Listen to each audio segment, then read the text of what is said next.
boa tarde. Hoje é quarta-feira. Bruno, tudo bem? Tudo que bem. dia é hoje, afinal? Hoje é quarta-feira, dia 15 de agosto, dia do solteiro. Você disse a mesma coisa ontem. É porque eu tava querendo que todo mundo fosse solteiro e ficasse feliz nos 2 dias. Tá bom, tá bom.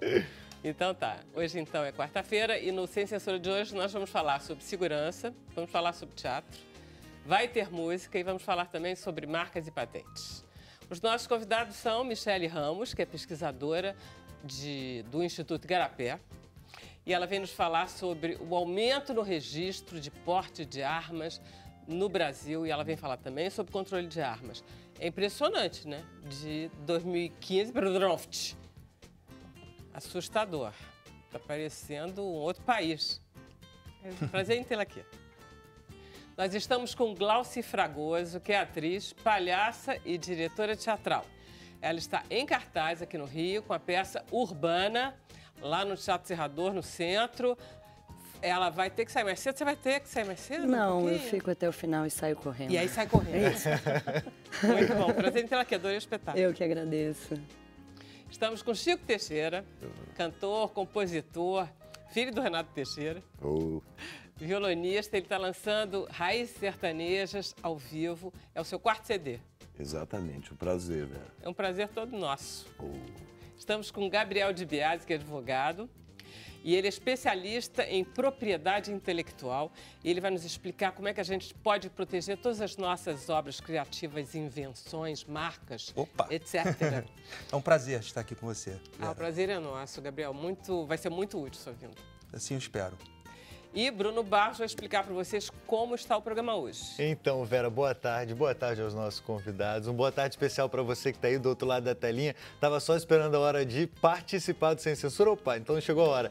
Para você participar, você já sabe, você pode ir no Twitter e mandar uma mensagem para a gente usando a hashtag Sem Censura. Mas se você não tem Twitter, não tem rede social, não tem problema não, você pode ir no WhatsApp. Anota aí o número, 021 99903 5329. Vou repetir, 99903-5329. Anotou? Manda mensagem aí que eu vou estar de olho em tudo. Isso mesmo, muito bom. A gente vai começar conversando com o Chico Teixeira, que está lançando então o seu CD de Raízes Sertanejas. Tem até um desenho muito de uma fazenda, muito bonitinha, muito linda. A vida sertaneja é uma delícia, né? É uma delícia. Foi lançado pela Quarup, né? E eles tinham essa arte muito bonita que agora me sumiu o nome da Não, mas a gente depois plástica, procura para falar. Eu fiquei apaixonado. Eles falaram, temos essa opção de capa. Eu falei, nossa, tudo a ver com o espírito de visitar o campo, o interior, as nossas origens, as raízes, né? Posso te chamar para o palco e aí depois a gente conversa um pouquinho mais sobre o CD? Claro. Você vai tocar o quê? Eu vou cantar Aprendendo a Viver, que é uma canção de meu pai. E que tem um texto lindo, assim, que é uma música que me acompanha já desde a adolescência, né? Foi gravada pelos Zé Geraldo. Você começou, né, com seu pai, né? Eu toquei durante 15 anos na banda dele. Não, você começou com 7 anos, é verdade?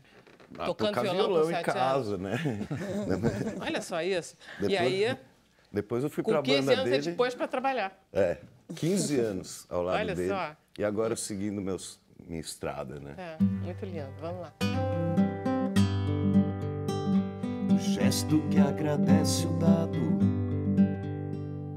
o ato que engrandece o fato, a luz que guia o meu sapato, o passo é o laço, as grandes pedras do caminho, a sensação do embaraço, a intimidade de um abraço,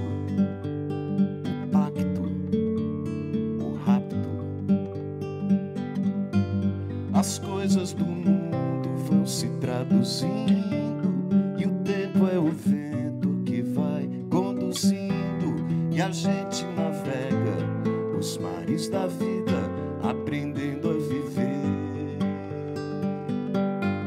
Um dia se ama, outro dia se chora, é triste demais quando alguém vai embora. A alma do tempo é uma luz que se acende na escuridão. O tempo de plantar os sonhos, a hora mestra do momento, A voz do povo não pergunta, apenas comenta. O gestual da ousadia, o verso em verso da poesia, o lado oculto do silêncio, a lágrima, o lenço. As coisas do mundo vão se traduzindo e o tempo é o vento que vai conduzindo e a gente navega os mares da vida, aprendendo a viver. Um dia se ama, outro dia se chora. É triste demais quando alguém vai embora. A alma do tempo é uma luz que se acende na escuridão. Então o justo é ir embora, se assim quiser seu coração. Palavras abrirão caminhos por entre os espinhos. Não tema o jeito do destino, viver é só um fingimento e tudo é só uma lembrança, imagens, momentos. As coisas do mundo vão se traduzindo e o tempo é o vento que vai conduzindo e a gente navega os mares da vida, aprendendo a viver. Um dia se ama, outro dia se chora. É triste demais quando alguém vai embora. A alma do tempo é uma luz que se acende na escuridão.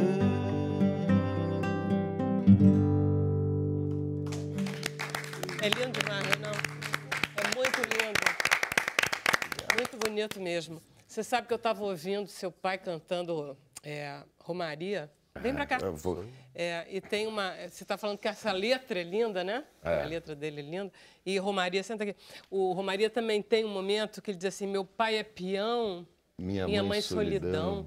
Tem umas coisas assim tão bonitas, né? É triste e ao mesmo tempo é uma delícia, né? Eu estava conversando com ele ontem sobre isso, né? Sobre a letra de Romaria, que chegou um momento ali, ele fez isso em 74, 75, mas daí no verso final que falava que só queria mostrar meu olhar, ele queria mostrar mais coisa, né? Mas não vinha. Então ele passou a repetir, né? E acho que é um momento fundamental na letra, né? De reforçar o Romero ali, mostrar a fé dele, revelar o olhar, né? É muito bonito, porque nesse teu CD tem tudo isso. Tem a estrada, eu acho que inclusive quando você faz essa releitura da laranja... laranja madura. Madura na beira da estrada, tem essa coisa do boiadeiro, do rebanho, da andada, da solidão. É muito bonito todo ele. Muito obrigado. E foi ao vivo que você fez, lá no Ibirapuera. Gravamos lá no Auditório Ibirapuera, em São Paulo, que é um dos mais belos teatros de São Paulo, uma casa super importante, no meio de um parque, né? Enfim, tudo a ver. Então, poxa, foi um projeto que a gente desenvolveu, que eram 10 shows em teatros do interior de São Paulo e um na capital, né? Que se chamava Raiz Sertaneja, o projeto. Raiz Sertanejas, com a participação do Sérgio Reis. E aí, poxa, eu tive a ideia de gravar, registrar, né? Porque era um momento super importante na minha carreira, ter o Sérgio Reis com 50 e tantos anos de estrada, né? Eu falei, poxa, vou chamar meu pai também, né? E foi muito bonito, assim. Então, foi juntando parceria. Aí entrou a Aquarup, a gente conseguiu realizar esse projeto, meu 4º álbum, assim, e agora vamos seguir, né, na estrada.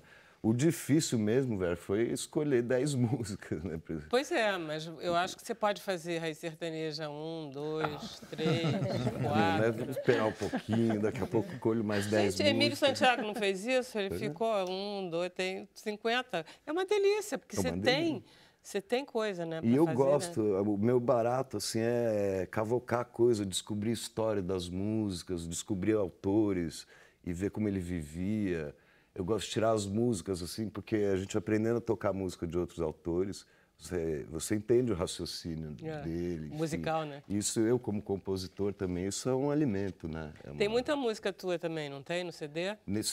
Tem 2 músicas minhas, uma Chama da Floresta, que é uma árvore, que tem lá, eu moro na Serra da Cantareira, que é está entre as 5 florestas urbanas mais importantes, né? E lá tem uma árvore, eu não sei o nome científico dela, mas de longe parece que ela está pegando fogo, assim, ela tem uma flor alaranjada, assim, muito bonita. Então é uma música, essa minha, e a segunda música que eu gravei minha é Ares do Saber, em parceria com o grande compositor mineiro Paulinho Pedra Azul. Isso. Né? Agora, teve coisa do Zé Geraldo, que eu fiquei doido para gravar, do meu padrinho Xangai, pô, que eu quero mandar um beijão para ele aí também.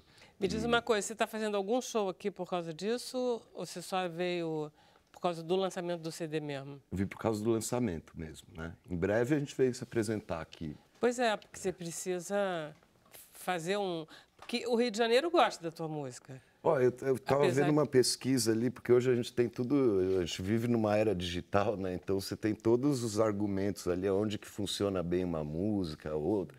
Então eu fiquei impressionado até com a quantidade de gente no Rio de Janeiro, assim, ouvindo minhas músicas.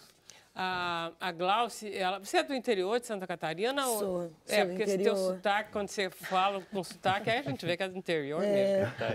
Se chama Mafra. Olha, Mafra, na divisa com Paraná já. Assim. quer dizer, essa música te é uma coisa familiar, Muito familiar. né? Porque Muito familiar. E é bonito pensar que veio do seu pai, né? Então é uma raiz mesmo, né? Raiz total, né? E, poxa, em casa, assim, eu convivia com todo tipo de músico, né? você nasceu no meio deles, né? Pois é, eu vim Você- em casa, Pena Branca e Chavantinho, que eu tive privilégio de conviver e tem muitas histórias com eles, né? O Xangai mesmo. Como é que eles se comportam quando vocês crescem e são músicos e são compositores? Eles conseguem levar vocês a sério, esses guris, né? E eles- Não, acaba cativando, né? Eles acham que é dele, né? É propriedade deles. Né? né? Então, poxa, tem Eles ótimos protegem, conselheiros, né? Eu acho que eles estão atentos a tudo, né? Quando pinta alguma coisa, presta atenção aqui, né? Então você vai pegando umas dicas, assim. Essa convivência eu acho muito legal e importante, né? Eu iniciando minha carreira, assim, sozinho agora, né? Então é muito importante ouvir o que o Almir tem a dizer, entendeu? Eu tive o privilégio de tocar 3 anos nesse projeto, que é ele, o Sérgio e o Renato, né? Viajamos o Brasil todo, então é um aprendizado constante. A vida de artista é igualzinho vida de boiadeiro. Vamos levando a boiada.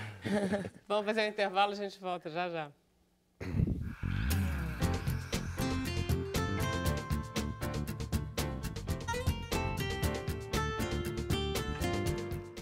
Então, vamos perguntar para o Bruno o que temos como comentários, perguntas. Olha aí, Vera Barroso. Santa Catarina, tem gente... Santa Catarina é familiar, né?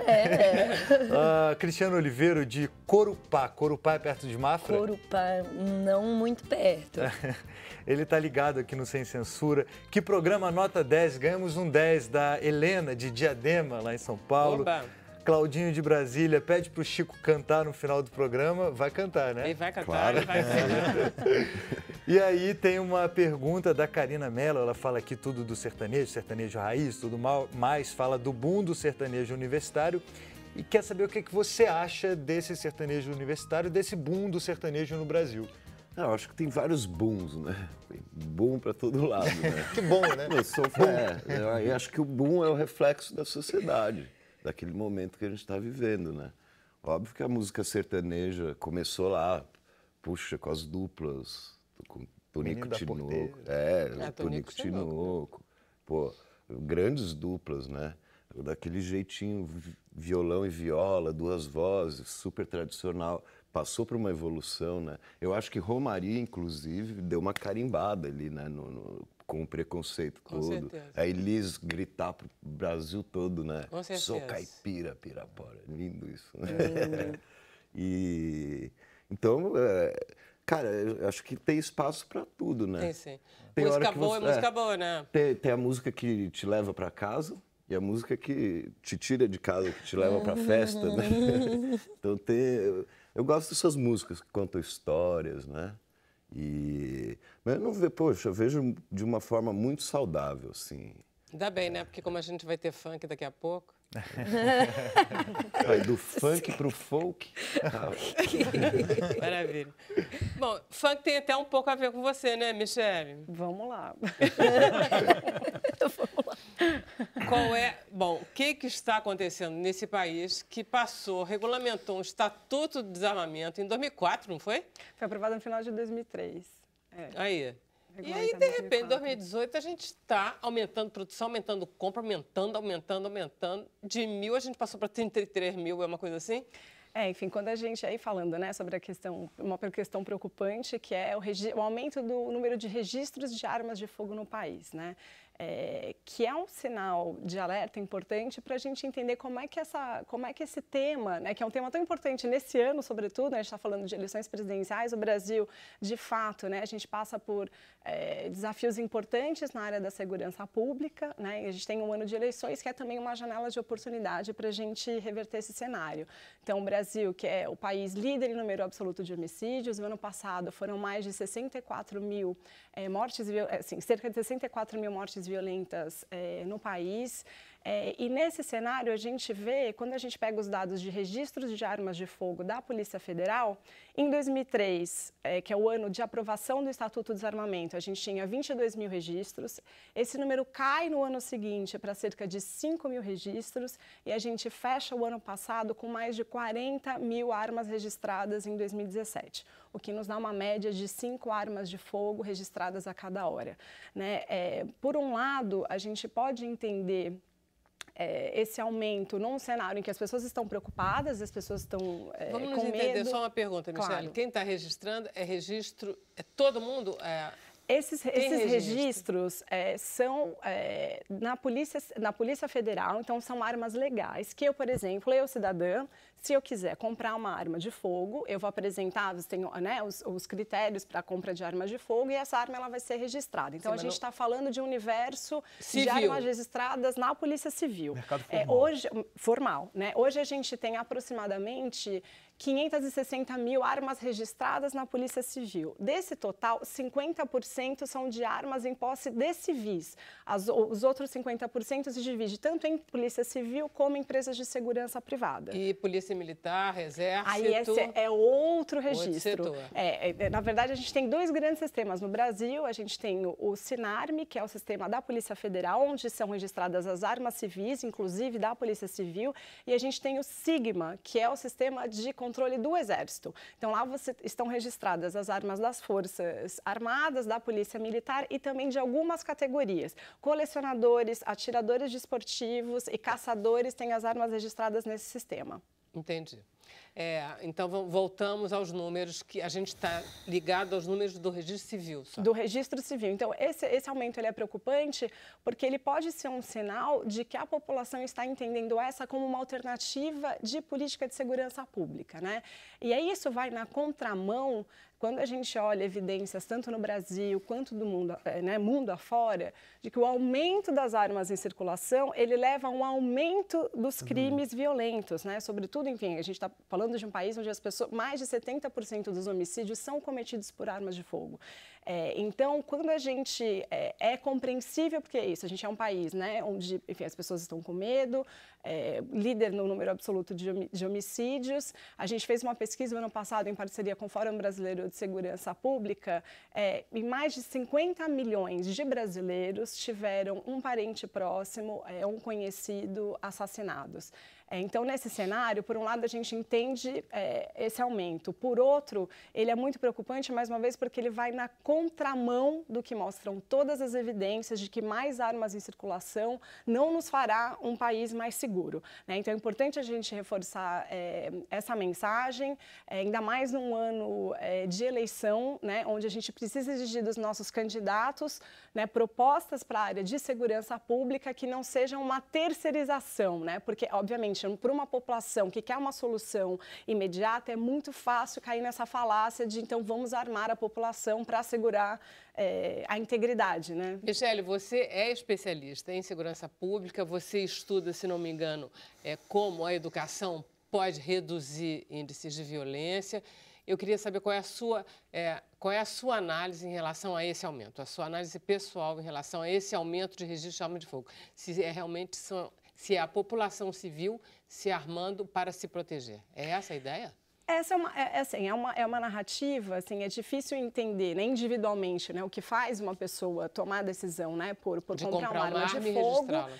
Mas nesse cenário é compreensível que a gente entenda que as pessoas elas querem uma solução, né, e por isso que é tão importante a gente desmistificar alguns entendimentos, né, então essas respostas simplistas diante, né, do desafio da segurança pública. A gente tem várias frentes onde a gente precisa atuar, e aí você mencionou a questão da prevenção. A gente tem uma agenda da educação, uma agenda importante na área de prevenção, né? Então, como é que a gente atua antes que o crime aconteça? A gente tem ações importantes de fortalecimento das capacidades de atuação das polícias, de investigação desses crimes violentos. Então, a gente tem uma série de agendas que a gente precisa avançar. Então, a gente não pode deixar que essa questão da arma de fogo seja uma espécie de cortina de fumaça para a gente não avançar nessas outras agendas. Situação essa que nos trouxe ao cenário atual. O que a gente precisa? Exatamente, a própria formação, treinamento, né, das forças policiais, as condições de trabalho, né? A gente conhece bem as condições de trabalho das polícias na maior parte dos estados do Brasil, então a gente tem agendas importantes. Como é que a gente fortalece, por exemplo, o acompanhamento da saúde física, da saúde mental, né, dos policiais? Exatamente. Para uma pessoa registrar, comprar uma arma, são necessários alguns requisitos. Que requisitos são esses? Você não pode chegar comprando e registrando. Não, você tem, enfim, o Estatuto do Desarmamento, né, ele estabelece, é importante, assim, o Estatuto ele é um avanço enorme no Brasil, ele é resultado, na verdade, de uma grande mobilização da sociedade civil. Então, vamos lembrar aí da década de 90, né, a gente vinha também de taxas de criminalidade lá em cima, então a sociedade se mobiliza e pressiona o governo para aprovar essa lei que regulamenta o acesso, a comercialização, né, e a circulação das armas de fogo. Então, o Estatuto, ele proíbe o porte da arma de fogo, então a gente não pode andar na rua armado, mas ele possibilita que o cidadão, preenchendo esses pré-requisitos, tenha até 6 armas de fogo. Então, requisitos como comprovante de residência, capacitação técnica e psicológica, emprego de arma de fogo, não estar respondendo a nenhum inquérito policial ou processo criminal, tem a idade mínima que é estabelecida em 25 anos. Então, você tem critérios para que a Polícia Federal analise e conceda a posse da arma de fogo. Eu vi que um dos pré-requisitos é que você comprove que você tem a necessidade efetiva de possuir uma arma. Exato. Isso é um poderoso meio de você controlar. É verdade que aqui no Brasil, qualquer um pode dizer, né? Eu me sinto ameaçado, moro perto de uma área conflagrada, então pode pedir. Mas quem é que é o juiz disso? A Polícia Federal que analisa esses requisitos. Tá. Né? Então, na verdade, a gente precisa entender que ter acesso à arma de fogo é um privilégio. Né? Então, para isso, a gente precisa estabelecer uma série de critérios exatamente pensando nessa responsabilidade enorme que é você ter um instrumento que é um instrumento de agressão. Né? Assim, a gente sempre pensa como instrumento de defesa, mas a arma de fogo ela não é um bom instrumento de defesa, ela é um bom instrumento de ataque. Michele, olha, eu estava lendo, e eu não sei se você deve saber muito mais do que eu, que a partir de 2008, as delegacias, que eram os locais de registro dessas armas, eles tinham uma posição muito dura, muito difícil, muito exigente. Eles faziam o possível para não dar esses registros. Mas que a partir de 2008 o negócio começou a afrouxar. Tem alguma razão para isso? Isso bate com alguma coisa? Não, de fato, quando a gente olha o número desses registros, a gente tem esse aumento das armas registradas. E aí tem duas coisas importantes. Não é que registrar arma seja ruim, muito pelo contrário. Muito pelo né? contrário. O que a gente precisa exatamente de informações. Exatamente, né? Então, o processo de registro ele é fundamental. E aí você tem 2 movimentos, né? Que aí a gente precisa olhar onde estão concentrados esses. Você tem alguns estados onde esse aumento ele é maior do que outros, para entender qual é a diretriz, o que vai orientar essa tomada de decisão também da Polícia Federal para concessão ou não da posse e da demanda. Né? Pois então, você tem 2 outros momentos. Registro da arma e porte de armas vêm juntos? Não, são processos completamente diferentes. Então, o que a lei assegura hoje, se você responde aos critérios, é a posse da arma de fogo. Então, você pode possuir a sua arma de fogo na sua residência ou no seu local de trabalho, se você for responsável por esse local de trabalho. O porte, a priori, ele é proibido, né? Casos excepcionalíssimos, né, quando você comprova, enfim, risco iminente, ou por atividade profissional, ou por algum outro fator, mas isso, assim, é a exceção da exceção da exceção. Assim, pela lei, o porte civil, ele é proibido. Ah, entendi. Eu estava lendo também que as pessoas, por exemplo, essa frase famosa, bandido bom e bandido morto, ela é um pouquinho perigosa porque 90% da população carcerária no Brasil não está por ter crime contra a vida, e sim por crime contra a propriedade. Ou seja, existe toda uma falácia em relação a essa defesa que acaba virando o jogo, é isso? Claro, aí a gente tem uma série de agendas importantes, né? Então, a gente não esclarece os crimes contra a vida no Brasil, né? E você cometer um homicídio hoje praticamente uma certeza de impunidade. A gente está vendo isso com Marielle, né? Então, a gente precisa, assim, como sociedade, o que a gente precisa sinalizar? Esse tipo de crime não é aceitável, né? E a gente precisa fortalecer as nossas capacidades de investigação desse tipo de crime. As famílias que perdem os seus entes, elas não podem ficar sem resposta. E como sociedade, a gente precisa sinalizar. Isso não é permitido.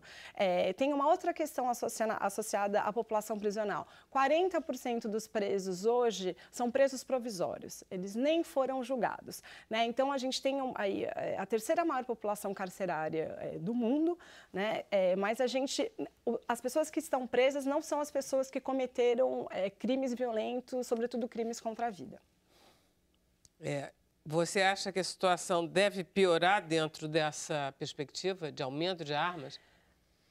Assim, quando a gente olha todas as pesquisas e a própria experiência no Brasil, né, o Brasil ele vinha a um ritmo de aumento dos homicídios de quase 10% ao ano antes da aprovação do Estatuto, né? Esse índice de crescimento ele cai para cerca de 2%, né? Continua crescendo, mas é uma taxa muito inferior. Quando a gente olha o mundo afora, assim, todos os lugares onde você tem o avanço dessas políticas, que a gente chama de regulação responsável de armas e munições, você tem um impacto positivo na queda da criminalidade. Então, obviamente, se a gente inverter, né, e abandonar todas as evidências e optar por esse caminho, isso vai ser um retrocesso enorme em um cenário já desafiador. Então, mas a gente espera que, enfim, a gente seja muito responsável nesse debate e que o ano de 2018 seja uma janela de oportunidade para reverter o cenário e não para agravá-lo. Mas, de qualquer maneira, a gente poderia dizer que o aumento de registro de armas não é responsável pelo aumento da violência, mas ele pode ser um engano na ótica da defesa. Ele pode indicar um entendimento e uma aposta errada como solução para a segurança pública do país, certamente. Obrigada, Michele. Imagina. Vamos conversar com o Dr. Gabriel de Biasi, que é advogado. De Blasi. Então, De Blasi. Está escrito de Biasi aqui. De Blasi, Mas mais chique. Bonito. Mas normalmente há uma confusão no sobrenome. Não, mas aqui está É porque o L deve ter confundido com o de Biasi, Mas aí, você é especialista em propriedade intelectual. Isso. Acho que é importante tecer alguns comentários em relação à propriedade intelectual. O que é a propriedade intelectual? É a proteção de todas as criações emanadas do ser humano. E aí você tem um gênero, que é a propriedade intelectual, e você tem as espécies, que são as criações voltadas para o lado artístico, que são protegidas pelo direito autoral, e aí vem a música, a literatura, né, a pintura e outras criações artísticas, e as criações voltadas para os setores produtivos, que são as marcas, os desenhos industriais, né, e as patentes, né? Então, as marcas são sinais que distinguem, né, os produtos e serviços. Os desenhos industriais, eles focam muito na formatação, ou seja, na configuração ornamental do objeto. Então, você tem um solado de sapato, o próprio sapato, o formato do violão, né, do instrumento musical, o formato de um aparelho de celular, né, o formato de uma garrafa, de um frasco de perfume. Então, essa é a proteção da configuração ornamental. E a patente, ela foca na proteção da tecnologia, ou seja, das características técnicas essenciais daquele produto ou de um processo de obtenção, né? Então, dentro desse enfoque, nós temos dois caminhos a seguir. proteção artística e a proteção ligada à indústria, aos setores produtivos, né? E aí envolve não só a indústria, mas o setor agropecuário, toda essa parte produtiva. E a lei, ela estabelece exatamente requisitos, porque a proteção do direito autoral é declarativa, ou seja, basta você declarar que você está autoprotegido, né? Na questão da patente, da marca e do desenho industrial, é uma proteção com sistema atributivo, ou seja, você precisa requerer o pedido, o pedido de registro ou a patente para você ter aquele direito. Então, um direito de propriedade é um direito de uso exclusivo durante um determinado período, né? Você tem as marcas que são 10 anos, a contar da data da concessão, podendo ser renováveis por mais 10 anos. Os desenhos industriais. Fazer uma pergunta dentro disso que eu não sabia também, que eu estava lendo, é o seguinte: no Brasil, todas as marcas elas são registradas, mas elas têm que ser visualizadas. Isso, nós temos os sinais são visuais, né? Vocês têm as marcas olfativas e as marcas sonoras. Pois é, por exemplo, Plim Plim da Globo. Não pode ser no Brasil não é registrada. protegido. Não é protegido ainda. Mas, por exemplo, o motor da Harley Davidson, o ronco do motor da Harley Davidson é protegido nos Estados Unidos. Porque lá pode. Porque lá pode. E você tem as marcas olfativas, são as marcas de aroma. Que Mas também... olha só, se a gente registrasse como direito autoral, porque o Plim Plim da Globo são 2 sons musicais, você pode, as duas notas, não pode ser direito autoral? Poderia ser os aspectos literais, poderia, mas a proteção do Plim Plim como marca, ele te dá uma proteção muito mais abrangente do que do direito autoral. É uma proteção mais específica. Tá? E o primeiro Plim Plim da Globo original foi tirado de um disco do meu pai, do Paisagem. Olha que incrível. Foi um dos primeiros de LPs, né, a usar o sintetizador, essas coisas. Então, interessante. Mas é um ponto que é importante até comentar, porque hoje está sendo muito discutido, né, o atraso da concessão desses direitos pela autarquia, que é o Instituto Nacional da Propriedade Industrial, que é o INPI. Hoje, o INPI ele tem um backlog, que nós chamamos, que são, na realidade, um estoque de pedidos de patentes para serem examinados pendentes e um pedido de registro de marca para serem examinados.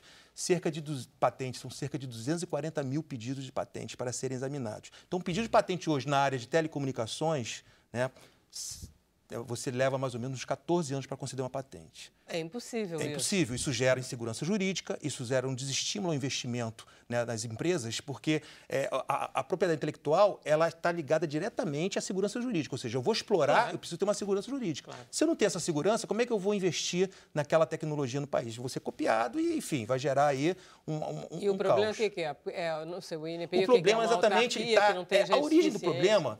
A legislação anterior, que era 5572, ela não previa proteção para alguns tipos de invenções, como fármacos na área de farmacêutica e na área de alimentos. A nova lei, a 9279, que entrou em vigor em 96, ela prevê essa proteção. Com isso, nós tivemos praticamente um dobro do número de depósitos de pedidos de patentes no Brasil. Era cerca de 14 mil, 15 mil, passou para 30 mil. Em 2013, nós tivemos 33 mil. Por outro lado, nós temos... quem examina esses pedidos? São os profissionais, são os funcionários do INPI que são formados de acordo com cada setor tecnológico. Claro. Então, você tem examinadores no INPI, químicos, engenheiros, vários, né?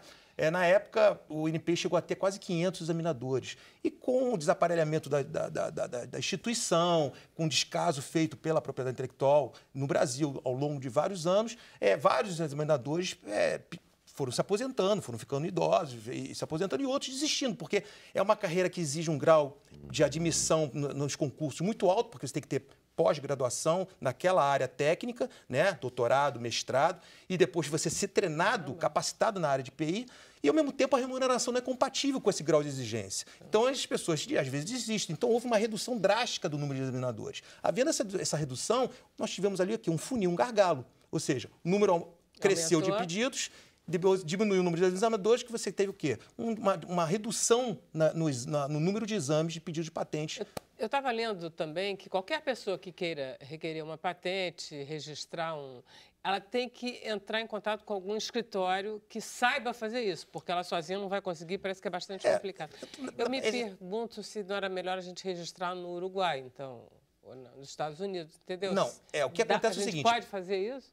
Olha, o Brasil ele faz parte de um tratado internacional, que é a Convenção da União de Paris, onde vários países têm esse acordo.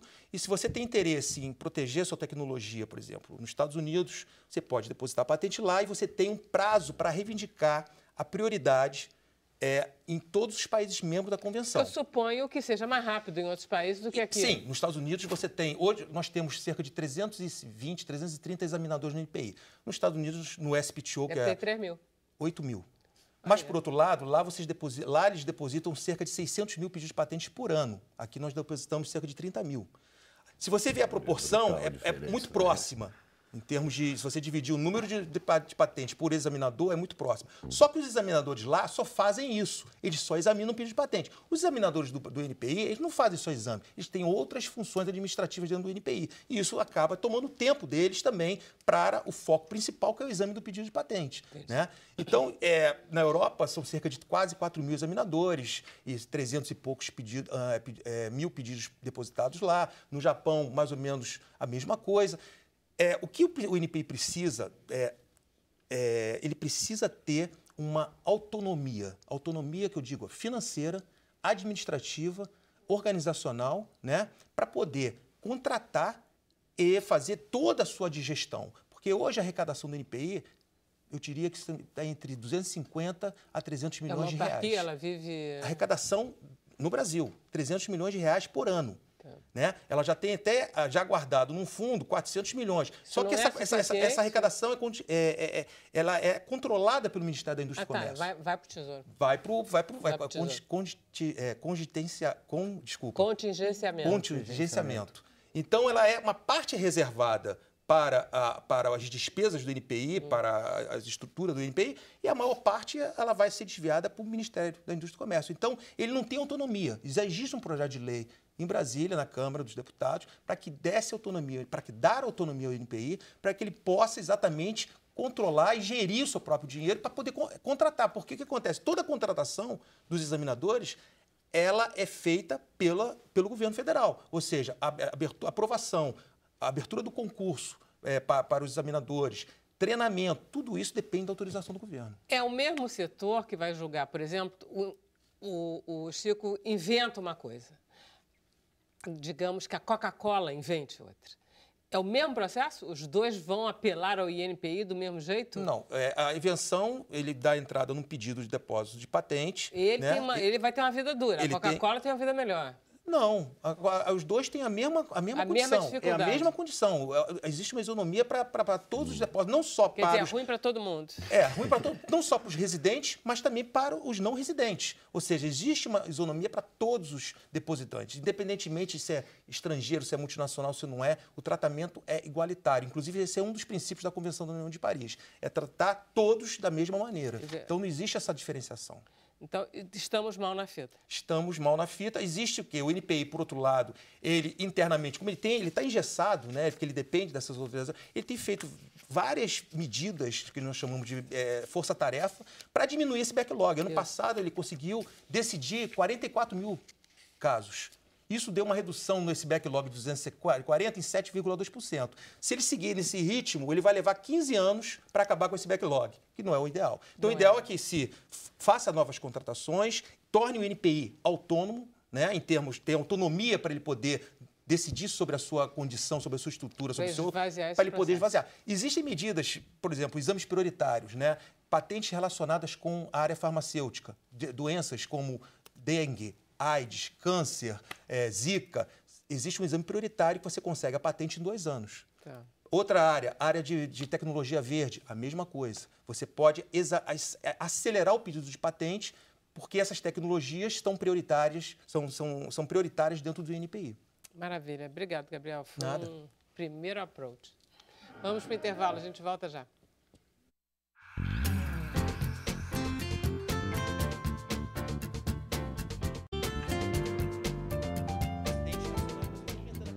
Olha só isso, viu? 3 mil, 8 mil, quase 9 mil são nacionais. Viu? Ele está dizendo que a gente é muito inventivo no Brasil. Papo de intervalo. Discussão ficou acalorada aqui na internet, tiveram várias mensagens, vários comentários, e aí eu separei 2 aqui. Michele Ramos, eu sou contra armas. Um objeto que serve para tirar a vida de meu semelhante não deveria existir. Quem disse isso foi a Águida Silva, lá de Salvador, na Bahia. Bruno, eu tenho uma arma de fogo em casa, ela é registrada e eu gostaria de desfazer dela. Onde é que eu posso entregar? Tem problema ser registrada? Pergunta da Lúcia Regina. Tá bom, então, respondendo primeiro a Águida, o comentário da Águida, a arma de fato não pode ser a nossa política de segurança pública, né? Porque ela não tem pouco de seguro e muito menos de pública, né? E com relação à entrega, foi a Lúcia que perguntou. Lúcia, a Lúcia precisa entrar no site da Polícia Federal. Lá ela vai entrar, tem um link para ela preencher uma guia de trânsito para ela poder tirar essa arma de casa e levar até o posto de entrega. Então, os postos da Polícia Federal recebem, ela pode fazer essa entrega voluntária da arma nesses postos. Então, no site da Polícia Federal, ela tem a lista desses postos de recolhimento de arma e o que ela precisa fazer é preencher essa guia de trânsito para ela poder transportar essa arma sem que ela cometa, né, um crime de porte ilegal de arma de fogo. Maravilha, está respondido. Muito bom. Vamos conversar então com Glauci Fragoso, lá de Mafra, Santa Catarina, que está aqui no Rio há quanto tempo, Glauci? Há 17 anos. Esse teu sotaque então é só teatral. Digamos que se eu me esforçar, eu consigo ser mais carioca. Mas é um esforço. Tá bom. Então, vamos falar do seu espetáculo. Qual foi a ideia? A ideia foi pegar histórias reais que aconteceram com você, que aconteceram comigo ou com amigos meus, e histórias que estão guardadas na minha memória há muito tempo. Tem história que aconteceu há 10 anos e costurar uma dramaturgia com ela. Meu projeto principal era falar de marginais. Então, esses que merecem ser mortos, né? Os bandidos bons são bandidos mortos. Então, essa frase me impulsionou a criar esse espetáculo. Tá.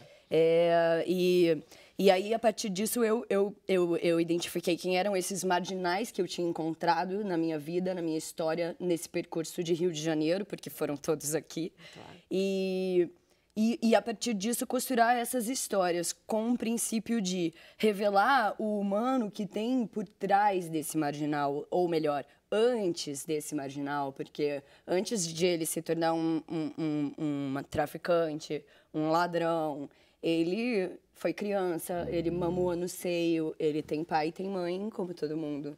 Então, minha abordagem é por aí. Toda a tua formação está ligada ao corpo, ao circo. Por que você escolheu esse tipo de formação? Aos palhaços, por que você gosta disso? Eu acho que foi acontecendo, e eu fui Não é coisa aceitando. Da tua infância? Não. Foi surgindo e eu fui seguindo esse fluxo. Tem umas coisas que são coincidências, assim. Meu padrasto, quando ele queria ofender a gente, ele falava: vai ser macaco de circo, vai ser palhaço de circo. Aí Freud explica, né? Virei palhaço de circo. Tem esses detalhes, mas no fim das contas eu escolhi ser atriz, trabalhar com teatro, com arte, e fui comprando tudo que aparecia, todas as linguagens que apareceram no meu caminho, né?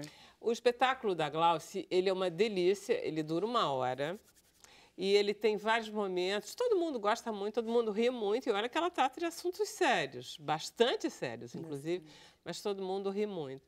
E ela começa de uma forma muito natural, não tem nada em cena, né? Nada, nenhum objeto, nada. A gente tem um vídeo... Tem, a gente pode mostrar, né, Daniel? Se você quiser, mostra agora pra gente ver. O que a gente vê nesse vídeo? No momento que você fala assim, bom, só eu posso mudar o fim da história de um personagem, né? Fui lá ajudar ela. Aí eu tentei segurar ela, pelos braços dela, só que ela era muito mais forte que eu. Então mais ela me puxava do que eu segurava ela. Eu já não sabia mais quem tava segurando quem. Se era eu que tava segurando ela, se ela tava me segurando. Se quem tava batendo, se pegou uns tapas nas orelhas. Eu fiquei meio surda nessa hora. Aí eu sei que ela pegou uma cadeira pra jogar no fiscal do ônibus, só que ela não se aguentou e caiu. E aí, do que ela caiu, Niki, ela caiu, e eu bati meu pé no meio-fio, começou a sangrar. O meu sangue começou a se misturar com o sangue dela, eu já não sabia mais o que era sangue meu, o que era sangue dela, se tinha mais algum sangrando. A gente tava ali tudo junto, misturado, entendeu? Eu sei que em algum momento eu peguei ela e abracei É isso o tempo inteiro. É ela com a voz dela, com o corpo dela. O teu corpo é muito presente em cena e fica muito bonito porque ela usa o corpo de uma forma dos palhaços, dos acrobatas. Ela vira um Carlitos, ela vira tudo. Tem uma coisa que eu adoro, que ela diz assim... Ai, gente, vamos esperar os atrasados, porque sempre tem gente atrasada no teatro. Aí, fica todo mundo... Ela diz assim... Eu acho ótimo ser atrasado. Ser atrasado é ser positivo, é muito positivo. É uma pessoa que pensa bem da vida, porque ela acha que ela vai chegar na hora, que o carro vai chegar, que tudo vai acontecer bem. É uma pessoa ótima, os atrasados. Gosto muito mais dos atrasados do que aqui chegar. Isso é o tempo inteiro, não é, Glaucio? Aprendeu a gostar aqui no Rio, né? Com os cariocas. Não, porque é carioca pra caramba, né? Você parece que tá...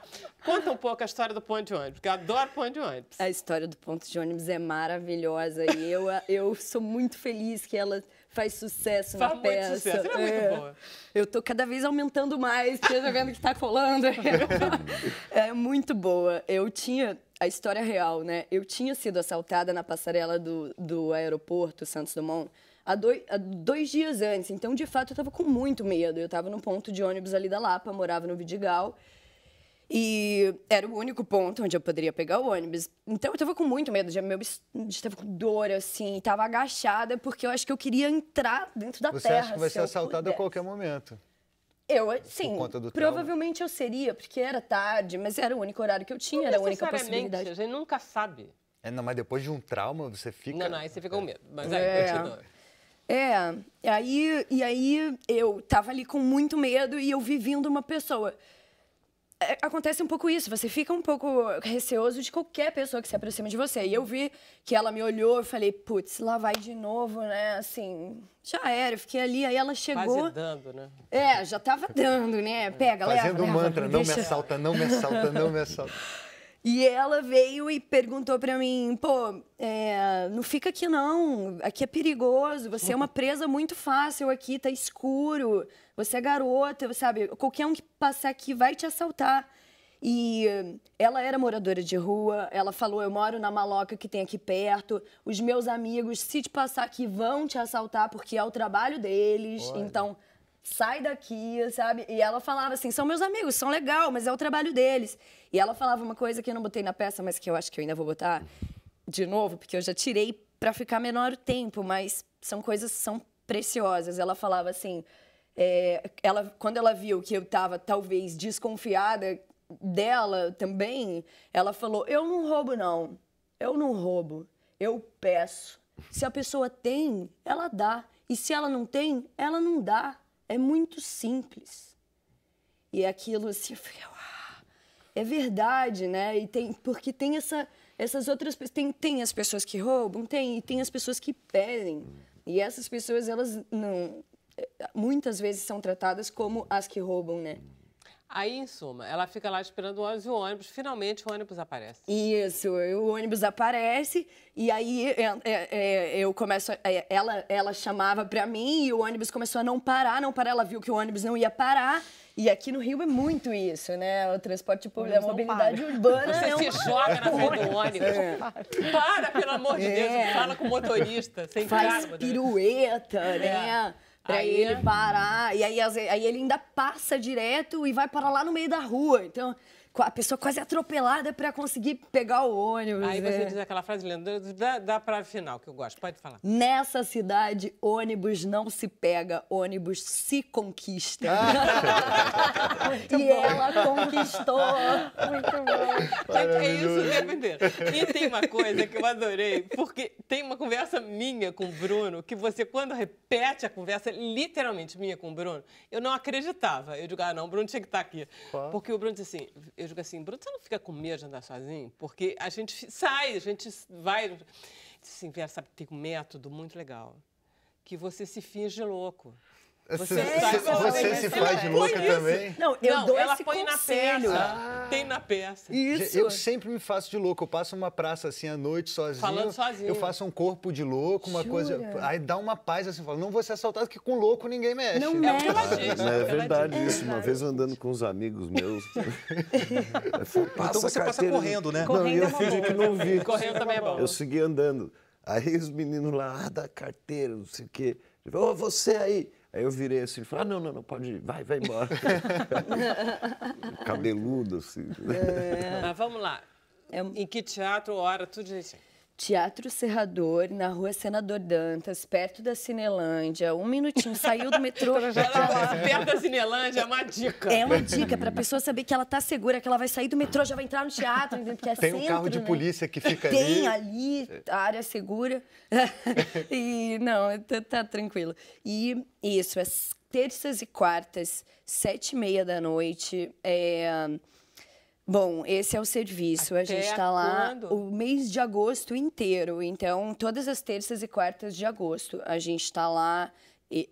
Eu e a minha equipe, Júlio Adrião, Roberto Rodrigues, toda uma equipe linda que se juntou para a gente construir esse espetáculo de forma independente, porque é um ano de desmonte na cultura, né? Então, a gente inverteu a lógica econômica, investiu o nosso trabalho e nosso amor para realizar a obra. Existência. Isso.